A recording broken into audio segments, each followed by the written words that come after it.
আসিফ এবং নাহিদের deep state related যে বক্তব্য, এর মাঝে হাদি হত্যার বিষয়ে আমরা একটা অনুসন্ধান করতে পারি। চলেন আমরা দেখি। ডিপ স্টেট থেকে অন্তর্বর্তীকালীন সরকারকে 29 সাল পর্যন্ত ক্ষমতা থাকার প্রস্তাব দেওয়া হয়েছিল। তার মানে নির্বাচনটা হবে না, ডিপ স্টেটের এই ধরনের চিন্তা ছিল। হাদির ভাই কি বক্তব্য দিছে? নির্বাচন বানচাল করার জন্য হাদিকে হত্যা করা হয়েছে, তাই না? খুব ভালো করে শুনেন। আবার বলছে যে ডিপ স্টেট হাদি হত্যার পেছনে জড়িত। তাহলে কয়েকটা বিষয় আসলো। তার মানে যারা নির্বাচন চায়নি তারা ডিপ স্টেটের সহযোগিতা নিয়ে নির্বাচন চায়নি, নাকি? ডিপ স্টেটের পাতান্ন খেলাই তারা বলছে আমরা নির্বাচন চাই না। তাহলে নির্বাচন চায়নি কে? খুব সুস্পষ্ট করে বলি, গোলাম পরোয়ারের সুস্পষ্ট বক্তব্য আছে যে নির্বাচন চায় না। তারপরে শফিকুল মাসুদের স্পষ্ট বক্তব্য আছে নির্বাচন, কিসের নির্বাচন, কোনো নির্বাচন হবে না, এরকম করে বলে দিছে। ঠিক আছে? তো তাহলে যদি নাহিদের বক্তব্যটা এরকম আসে যে ডিপ স্টেট হাদি হত্যায় জড়িত এবং ডিপ স্টেট নির্বাচন চায় না আসিফের বক্তব্য অনুযায়ী, তাহলে বাংলাদেশে যে সকল রাজনৈতিক কর্মীরা নির্বাচন চায় না এবং হাদির ভাই সে জায়গা থেকে বক্তব্য দিয়েছে যে হাদি হত্যার পেছনে নির্বাচন পিছনের একটা ষড়যন্ত্র রয়েছে, তার মানে হাদি হত্যার সঙ্গে যারা নির্বাচন চায় তাদের কোনো সম্পর্কই নাই।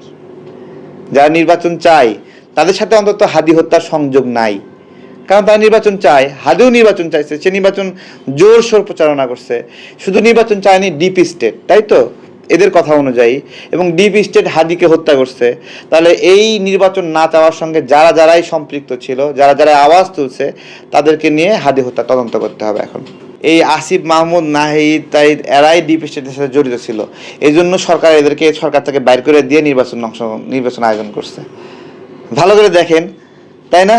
যে এরাই নির্বাচন নিয়ে বাধাগ্রস্ত করতেছে, সেই জন্য তো এদেরকে বাদ দিতে পারে, এবং এরাই সেই ডিপ স্টেটের অংশ, এবং সামনে ভবিষ্যতে এটা ফাঁস হয়ে যাবে, সেই জন্য এরাই নিজ মুক্তি থাকে আগে থেকে বলতেছে, তাই না? হাদি হত্যাকাণ্ডে এরা জড়িত থাকতে পারে কিনা তাহলে? হ্যাঁ ভাই, আমি কাউকে দোষ দিতে চাই না ভাই। অহেতুক একটা মানুষ যদি দোষ না করে, তাকে দোষ দিয়ে তার যদি কোনো ক্ষতি হয়, এই দায় আমি নিতে পারি? বলেন, এটা তো ঠিক না। হ্যাঁ, হাদি হত্যাকাণ্ড এটা অবশ্যই আমি হাদির সাথে টকশো করছি না, আমি একাধিক টকশো করছি, হাদির সঙ্গে কথাবার্তা হয়েছে, ঠিক আছে? এবং খারাপ লাগে, যখন অসুস্থ ছিল আমার একটা প্রত্যাশা ছিল সুস্থ হলে আবার তার সাথে টকশো করবো, তর্ক করবো, বিতর্ক করবো। হাদিকে আমি ওই পর্যায়ে আমি চিন্তা করি, তার সাথে ডিবেট করব। সে আমার ডিবেট পার্টনার, তাই না? ডিবেট পার্টনার, সে সুস্থ হয়ে আসলে আমরা ডিবেট করব।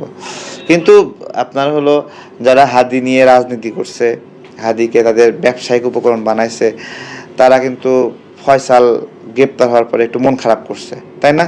এরকম লাগে না যে মনটা ভালো না এরকম? তো তাদের রাজনীতির জায়গাটা সংকীর্ণ হয়ে আসছে এর ফলে, এবং তাদের আওয়াজটা আর জোরে বাজে না। তো আওয়াজ জোরে হয় না কেন জিজ্ঞাসা করছি, দোষ দিচ্ছি না, তাদেরকেও দোষ দিচ্ছি না, এমনিতেও আওয়াজ কম হতে পারে।